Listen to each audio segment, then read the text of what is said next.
So friends, जैसा कि मैंने आप सभी से प्रॉमिस करा था कि जल्दी हम लोग इम्पोर्टेंट 1 मार्क्स क्वेश्चन पर बेस्ड सीरीज शुरू करेंगे, जहां पर हम लोग हर चैप्टर पर सेपरेट वीडियोस अपलोड करेंगे on important dates and important 1 marks question. So let us start our 1 marks series with our first video on the chapter bricks, beads and bones.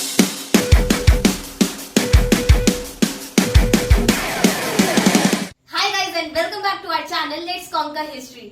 Guys, chapter 1 के explanation की playlist की link आप सभी को description में मिल जाएगी. Friends, पहले चैप्टर 1 के एक्सप्लेनेशन को देखिए, उसको अच्छे से तैयार कर लीजिए and then come back to this video, क्योंकि इस वीडियो में 1 मार्क्स क्वेश्चन को डिस्कस करते हुए हम लोग चैप्टर 1 का पूरा एक शॉर्ट रिविजन कर लेंगे. सो पहले आप उस चैप्टर को तैयार कर लीजिए एंड देन इस वीडियो को देखिए, क्योंकि it will help you to assess your performance. आप लोग ये देख पाएंगे कि आपके कितने टॉपिक्स प्रिपेयर हो चुके हैं और कौन से टॉपिक्स रह गए हैं प्रिपेयर करने के लिए. सो पहले चैप्टर को अच्छे से समझ लीजिए बाय सीइंग माय वीडियोस, और उसकी लिंक आपको डिस्क्रिप्शन में मिल जाएगी. And then come back to this video to get a short revision of the chapter. तो आज हम लोग chapter 1 bricks, beads and bones, जो हड़प्पन सिविलाइजेशन पर बेस्ड चैप्टर है, उसकी इंपॉर्टेंट डेट्स डिस्कस करेंगे. और आप लोग देख सकते हैं कि इसमें कितनी कम डेट्स हैं, सिर्फ 3 डेट्स हैं इंपॉर्टेंट. और चैप्टर में तो आपको बहुत सारे पीरियड्स मिलेंगे, पर वो सब 1 मार्क्स के लिए इंपॉर्टेंट नहीं है, वो क्वेश्चन पेपर में पूछे नहीं जाएंगे. तो उनको याद करके आप अपना टाइम ना वेस्ट करिए, सिर्फ इन 3 मेन डेट्स पर फोकस करिए. तो फर्स्टली, कि हड़प्पन सिविलाइजेशन का पीरियड कौन सा था, किस पीरियड में एग्जिस्ट करती थी हड़प्पन सिविलाइजेशन. तो हम लोग जो पढ़ रहे हैं सिविलाइजेशन इन द चैप्टर, वो हमने वीडियो में भी डिस्कस करा था कि हड़प्पन सिविलाइजेशन को 3 पीरियड्स में डिवाइड करा गया था. और जो पीरियड हम लोगों ने पढ़ा है इन द चैप्टर वो है मैच्योर पीरियड, जो कि एग्जिस्ट करता था बिटवीन अबाउट 2600 टू 1900 BC. और 1900 BC के बाद डिक्लाइन हो गई थी हड़प्पन सिविलाइजेशन और लेट हड़प्पन सिविलाइजेशन शुरू हो गई थी. सो ये है मेन पीरियड उस हड़प्पन सिविलाइजेशन का जो हम लोगों ने पढ़ा है इन आवर चैप्टर. तो ये जो पीरियड है ये पूछा जा सकता है इन 1 marks question. Then most important, जो इस चैप्टर की मोस्ट इंपॉर्टेंट डेट है वो है 1924. जो ईयर है 1924, क्योंकि तब जॉन मार्शल, जो जनरल थे, डायरेक्टर जनरल थे ASI के आर्कियोलॉजिकल सर्वे ऑफ इंडिया, उन्होंने अनाउंस करी थी डिस्कवरी ऑफ हड़प्पन सिविलाइजेशन इन 1924. तो 1924 बहुत ही इंपॉर्टेंट ईयर है, 1 मार्क्स में पूछा जा सकता है. And last, early historic period कौन से टाइम पीरियड में एग्जिस्ट करता था. सो अर्ली हिस्टोरिक पीरियड, ये टर्म हम लोगों ने इस चैप्टर में पढ़ा है, और क्योंकि इसका टाइम पीरियड टाइमलाइन में, चैप्टर के एंड में टाइमलाइन में दिया हुआ है, इसलिए ये इंपॉर्टेंट है. सिर्फ 10% चांसेस है पूछे जाने की, बट 10% ही सही, पर कुछ चांसेस है कि ये पूछा जा सकता है इन 1 मार्क्स क्वेश्चन. इसीलिए हम लोग डिस्कस कर लेते हैं कि अर्ली हिस्टोरिक पीरियड एग्जिस्ट करता था between 6th century BCE to 4th century CE. मतलब 600 BCE से लेके 400 CE तक ये पीरियड एग्जिस्ट करता था. अप्रोक्सीमेटली 1000 इयर्स का ये पीरियड था. Friends, before starting our next section, मैं आप सभी से रिक्वेस्ट करना चाहती हूँ कि आप सभी अपनी रफ कॉपी, या फिर अगर आप नोट्स कॉपी मेंटेन रखते हो, या फिर आपकी जो क्लास वर्क कॉपी हो हिस्ट्री की, उसमें आप 4 to 5 पेजेस लीव कर दीजिए ओनली फॉर इम्पोर्टेंट डेट्स. और जो भी इम्पोर्टेंट डेट्स हम लोग अपनी वीडियोज में कवर करेंगे, उनको आप उन पेजेस पे नोट डाउन करते जाइए chapter wise. So friends, it will help you कि एग्जाम से पहले जब आपको रिवीजन करना होगा, तो आपके पास एक जगह पर सारी डेट्स कंपाइल रहेंगी और आपको लास्ट मोमेंट में 10 जगह पर ढूंढना नहीं पड़ेगा. ऑल्सो फ्रेंड्स, कोई भी शॉर्टकट की नहीं है, कोई भी शॉर्टकट ट्रिक नहीं है कि आप इंपॉर्टेंट डेट्स को एक दिन में या फिर एक हफ्ते में याद कर लें. सिर्फ और सिर्फ रेगुलर और कॉन्टिन्यूअस रिविजन, सिर्फ और सिर्फ ये इकलौती ऐसा की है, इकलौती ऐसी ट्रिक है जिससे आप डेट्स को अच्छे से याद कर सकते हैं.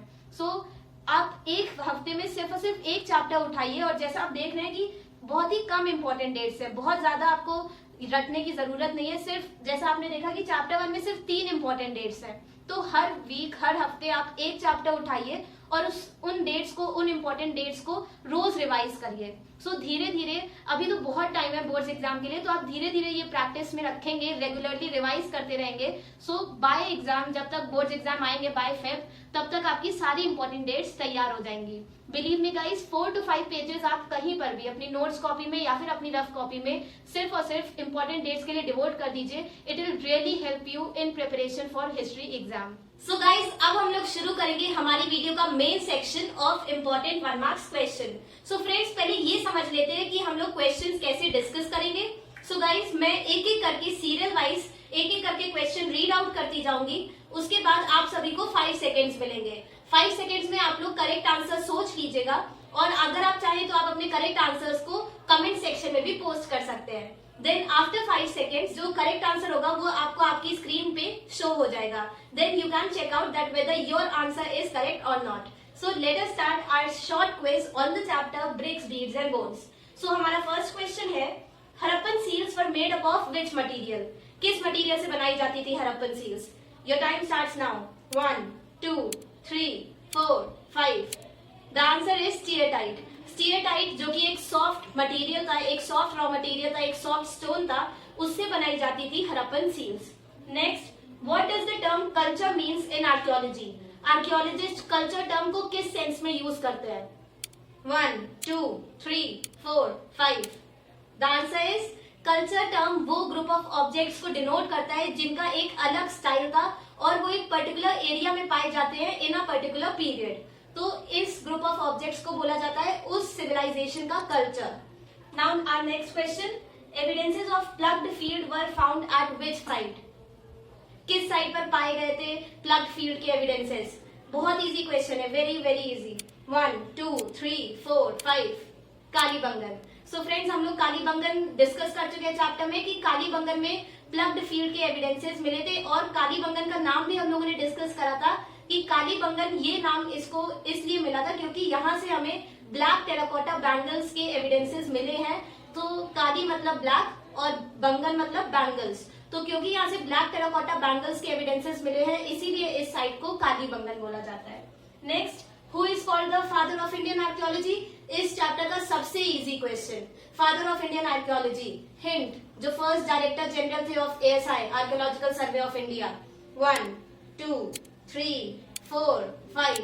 The answer is Alexander Cunningham. So Alexander Cunningham जो फर्स्ट डायरेक्टर जनरल थे ASI के, उनको बोला जाता है फादर ऑफ इंडियन आर्कियोलॉजी। और फ्रेंड्स, ये क्वेश्चन भी आ सकता है कि who was the first director general of ASI?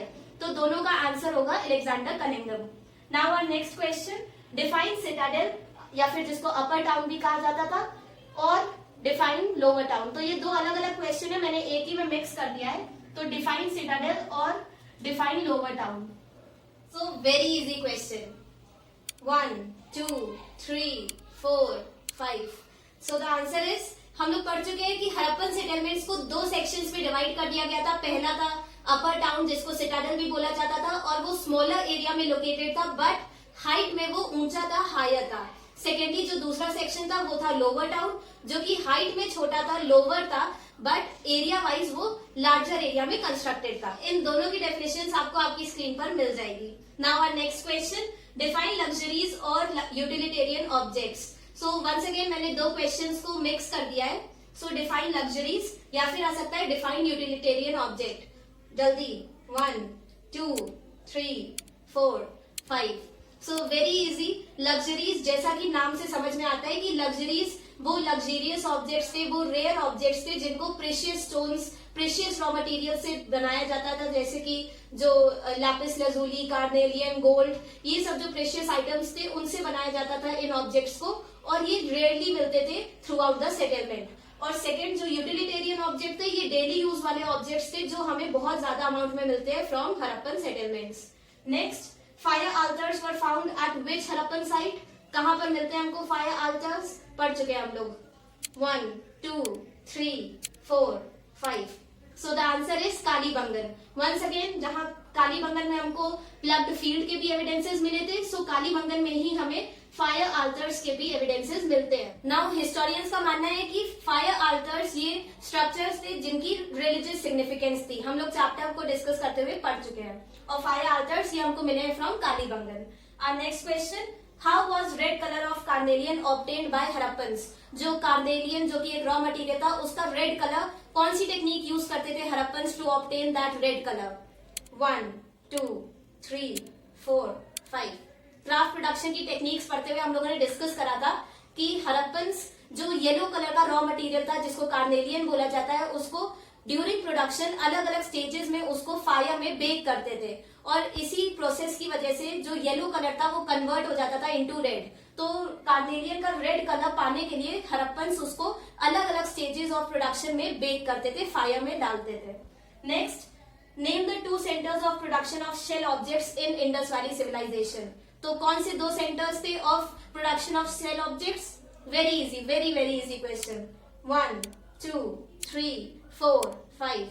So the answer is Nageshwar and Balakot. सो हम लोग डिस्कस कर चुके हैं कि नागेश्वर और बालाकोट जो कि 2 कोस्टल साइट्स थी जो कोस्टल एरियाज के पास ही लोकेटेड है, और वहां पर क्योंकि शेल आराम से मिल जाते थे इसीलिए वो दोनों साइट्स मेन सेंटर्स थी for production of shell objects. Next, from where was copper brought to Harappa? कहां से इंपोर्ट करा जाता था copper to Harappa? Very easy. 1 2 3 4 5। The answer is Oman. So Oman जो कि एक सिविलाइजेशन थी लोकेटेड इन अरेबियन पेनिनसुला, वहां से इंपोर्ट करा जाता था कॉपर टू हड़प्पा। ये भी हम लोग डिस्कस कर चुके हैं। Next, who was John Marshall? John Marshall कौन थे? बहुत ही इजी, ये तो चैप्टर का बेसिक क्वेश्चन है, बहुत ही इजी। 1 2 3 4 5। सो जॉन मार्शल वो डायरेक्टर जनरल थे एएसआई के जिन्होंने discovery of Harappan civilisation announce करी थी। कब करी थी? ये अभी अभी हम लोगों ने डिस्कस करा था 1924 में।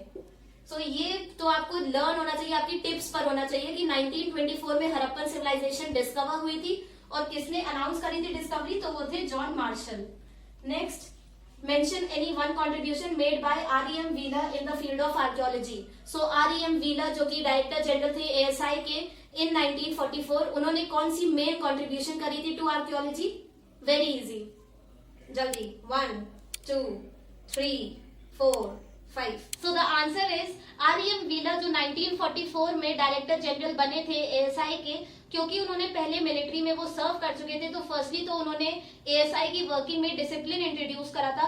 सेकेंडली जो उनका मेन कंट्रीब्यूशन था वो ये था कि उन्होंने समझा कि स्ट्रैटिग्राफी की क्या इंपॉर्टेंस होती है और उन्होंने स्ट्रैटिग्राफी को स्टडी करना इंट्रोड्यूस करा था in the working of ASI. तो ये उनकी मेन कंट्रीब्यूशन थी। फ्रेंड्स, इस सेक्शन में मुझे तो बहुत ही मजा आ रहा है एंड आई होप आप लोग भी एंजॉय कर रहे होंगे और आप लोगों को भी कुछ यूजफुल क्वेश्चंस मिल रहे होंगे इस वीडियो में।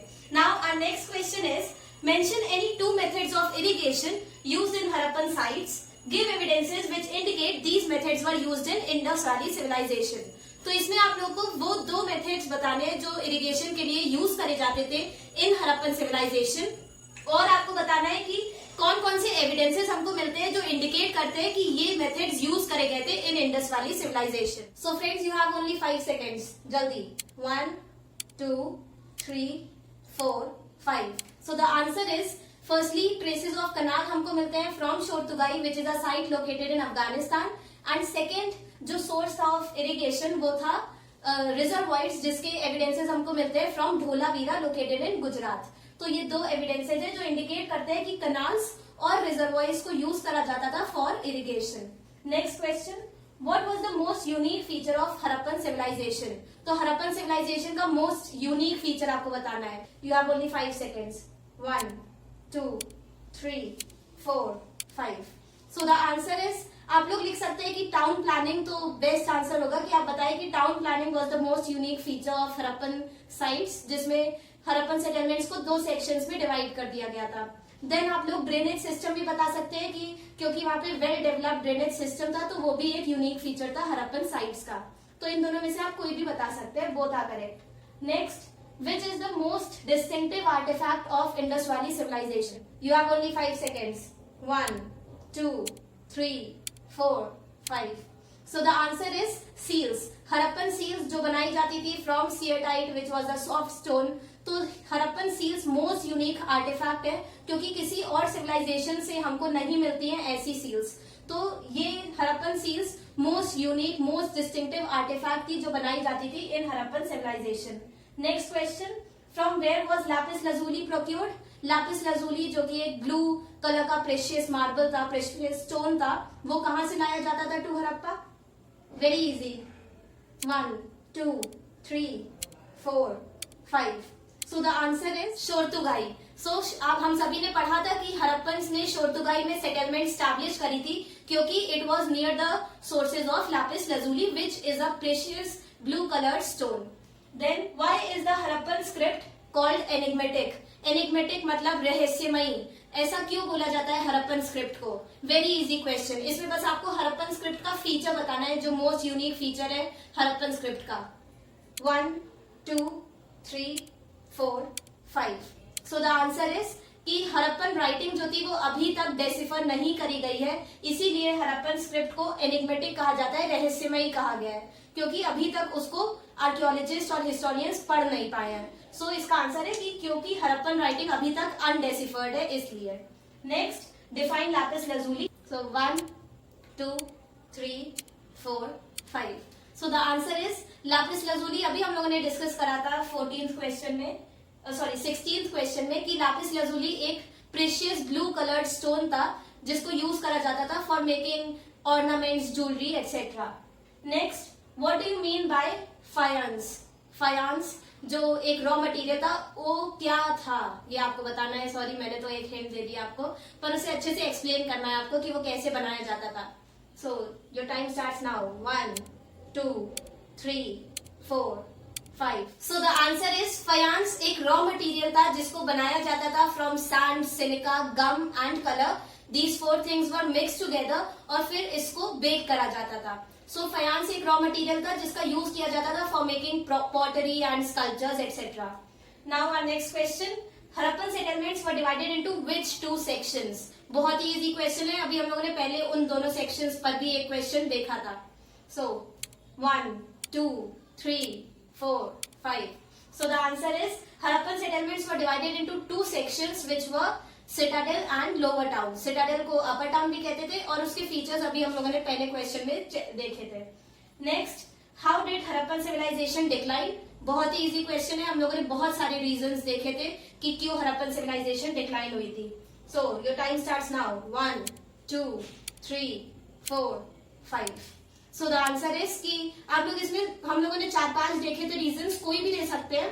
तो फ्लड्स बता सकते हैं, या फिर ड्राइंग अप ऑफ रिवर्स बता सकते हैं जिसकी वजह से ड्रॉट आ गया था, या फिर डिफॉरेस्टेशन, या फिर इन्वेजन बाय आर्यंस. तो आप लोगों को जो भी समझ में आए, हम तो मेरा मानना है कि आपको सारे बता देने चाहिए. 3 से 4 रीजन आप कॉमा करके लिख दीजिए. That is the best answer, क्योंकि जो भी रीजन एग्जामिनर को अच्छा लगेगा, सही लगेगा, वो उस पर मार्क्स दे देगा. और रिस्क लेने से अच्छा है जितना ज्यादा हो सके उतना ज्यादा लिख देना चाहिए. वैसे भी हिस्ट्री का एग्जाम है तो ज्यादा से ज्यादा लिखे, वो ज्यादा अच्छा है. नेक्स्ट, अब हम लोग नेक्स्ट क्वेश्चन देखते हैं. So the terms Magan, Oman, Dilmun. So the terms Magan, Dilmun, Meluhha were use to refer to which places? तो ये जो 3 टर्म्स यूज करे गए थे इन मेसोपोटामियन टेक्स्ट, मगन, दिलमन एंड मेलुहा, ये किन प्लेसेस के लिए यूज करे गए थे? Very easy question. 1 2 3 4 5. So the answer is मगन को ओमान के लिए यूज करा गया था. ओमान जो अरेबियन पेनिनसुला में लोकेटेड है साइट. देन दिलमन बहरेन के लिए यूज करा गया था. बहरेन भी अरेबियन पेनिनसुला में एक साइट लोकेटेड है. एंड लास्ट मेलुहा, ये हरप्पन सिविलाइजेशन के लिए यूज करा गया था. सो ये भी पूछा जा सकता है कि मेसोपोटामियन टेक्स्ट में हरप्पन सिविलाइजेशन के लिए कौन सा टर्म यूज करा गया था? So the answer will be Meluha. And next, weights were made up of which material? जो वेट्स बनाए जाते थे वो किस मटीरियल के बनाए जाते थे इन हरप्पन सिविलाइजेशन? जल्दी.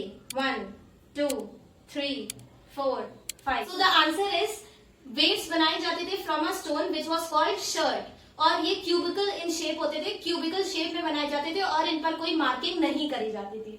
नाउ अब हमारा next question, what do you mean bye hordes? तो होड्स का क्या मतलब होता था? You have only 5 seconds. 1 2 3 4 5. So the answer is hordes वो ऑब्जेक्ट्स थे जिनको संभाल कर रख लेते थे लोग इन a container, in a pot. जैसे पुराने जमाने में होता नहीं था कि एक मटके में ऑर्नामेंट्स और ज्वेलरी को छुपा कर सॉइल के अंदर बरी कर लिया जाता था, या फिर घरों में छुपा कर रख दिया जाता था. उनको जब लोग भूल जाते थे और वो सॉइल में बरिड रह जाते थे, और फिर करोड़ों मतलब हजारों साल बाद जब आर्कियोलॉजिस्ट को वो पॉट्स मिलते हैं, वो कंटेनर्स मिलते हैं, सो आर्कियोलॉजिस्ट उनको होड्स बोलते हैं. सो इसकी डेफिनेशन आपको आपकी स्क्रीन पे मिल जाएगी, आप उसे नोट डाउन कर लीजिए. अब हमारा नेक्स्ट क्वेश्चन, हु वर आर्कियोबॉटनिस्ट? आर्कियोबॉटनिस्ट किनको कहते थे? बहुत ही इजी क्वेश्चन है. 1 2 3 4 5. सो आर्कियोबॉटनिस्ट वो आर्कियोलॉजिस्ट थे जो स्टडी करते हैं ancient plant remains. Next who were archaeozoologist, तो ये मतलब ऐसे आ सकता है कि आर्कियोबॉटनिस्ट या फिर आप आर्कियोजूलॉजिस्ट, इन दोनों की डेफिनेशन बताइए। सो आर्कियोजूलॉजिस्ट कौन थे? 1 2 3 4 5। सो द आंसर इज, जैसे आर्कियोबॉटनिस्ट स्टडी करते हैं प्लांट रिमेन्स, तो आर्कियोजूलॉजिस्ट स्टडी करते हैं ancient animal remains. Next, which seal was given to Alexander Cunningham? 1875 में अलेक्जेंडर कनिंघम को कौन सी सील दी गई थी by Englishman? You have only 5 seconds. 1 2 3 4 5। So the answer is Harappan seal दी थी एक इंग्लिशमैन ने, बट क्योंकि कनिंघम कंफ्यूज थे और उनको पता नहीं था कि हरप्पन सिविलाइजेशन इतनी पुरानी पीरियड को बिलोंग करती थी, इसीलिए उन्होंने इस हरप्पन सील को एक गलत टाइम फ्रेम में रख दिया था। Next, which 2 Indian archaeologist played a major role in discovery of Indus valley civilisation? Chapter में हम लोग डिस्कस कर चुके हैं। So the answer is Dayaram Sahni, जिन्होंने हड़प्पा को डिस्कवर करा था और वहां पर एक्सकेवेशन करी थी, और रखल दास बनर्जी जिन्होंने मोहनजोदारो में एक्सकेवेशंस करी थी। इसका डिटेल्ड एक्सप्लेनेशन आप सभी को मेरे चैप्टर की जो प्लेलिस्ट है उसमें मिल जाएगा, and the link to the playlist is given in the description, please check it out. Next question, story of Indian archaeology was written by which writer? किसने लिखी थी story of Indian archaeology? 1 2 3 4 5। So the answer is S.N. Roy. S.N. Roy ने लिखी थी story of Indian archaeology. Next question, what is the best indicator to identify centre of craft production? Craft production का centre पता करने के लिए कौन सा बेस्ट इंडिकेटर यूज करते हैं archaeologist? Very easy. 1 2 3 4 5। So the answer is waste, और जो रिजेक्टेड मटेरियल होता है उसको यूज करते हैं archaeologist to identify centres of craft production, और ये बेस्ट इंडिकेटर है टू आइडेंटिफाई क्राफ्ट प्रोडक्शन। सो जब बेस्ट इंडिकेटर पूछा जाएगा तब आप रिजेक्ट्स और वेस्ट मटेरियल ही लिखेंगे, और फिर इंडिकेटर्स तो बहुत सारे हैं, पर बेस्ट इंडिकेटर है reject and waste material. Next, who discovered Harappan civilisation and when? ये हम लोग पहले भी डिस्कस कर चुके हैं। हम लोगों ने देखा था कि हु वॉज जॉन मार्शल। इसको ऐसे भी पूछ सकते हैं कि who discovered Harappan civilisation and when? So इसका भी आंसर यही होगा कि John Marshall discovered Harappan civilization, और जॉन मार्शल जो कि डायरेक्टर जनरल थे ASI के, और उन्होंने डिस्कवर करी थी इन 1924। ये एक ऐसा फैक्ट है जो आप याद कर लीजिए, रट लीजिए। नेक्स्ट, ये लास्ट एक MCQ टाइप का क्वेश्चन है। ये जो हम लोगों ने अभी देखा था आर्कियोबॉटनिस्ट, इस क्वेश्चन को इस MCQ के फॉर्म में भी पूछा जा सकता है। हम लोग यहाँ पर MCQs तो नहीं डिस्कस कर सकते हैं, इसीलिए हम लोग सिर्फ 1 मार्क्स क्वेश्चन के फॉर्म में इसको डिस्कस करते हैं। बट आप लोग ये समझ लीजिए कि इन क्वेश्चंस को मैच द फॉलोइंग के फॉर्म में, या फिर फिलअप्स के फॉर्म में, या फिर ऐसे MCQs के फॉर्म में भी पूछा जा सकता है। सो आंसर सेम रहेगा, बस क्वेश्चन का फॉर्मेट CBSE में बोर्ड्स वाले चेंज कर लेंगे। सो प्लीज आंसर क्योंकि सेम रहेगा, तो आप लोग बस थोड़ा सा ध्यान दीजिएगा क्वेश्चन पर। सो ये वाला एक लास्ट क्वेश्चन हम लोग देख लेते हैं कि which group of scholars among the following reconstructed dietary practices of Harappans from remains of charred grains and seeds? So वही चीज पूछ रहा है कि कौन से स्कॉलर्स थे जो रिकंस्ट्रक्ट करते हैं डाइटरी प्रैक्टिसेस को। सो ये हम लोगों ने आर्कियोबॉटनिस्ट में देखा था कि आर्कियोबॉटनिस्ट वो स्कॉलर्स थे जो रिकंस्ट्रक्ट करते थे डाइटरी प्रैक्टिसेस को।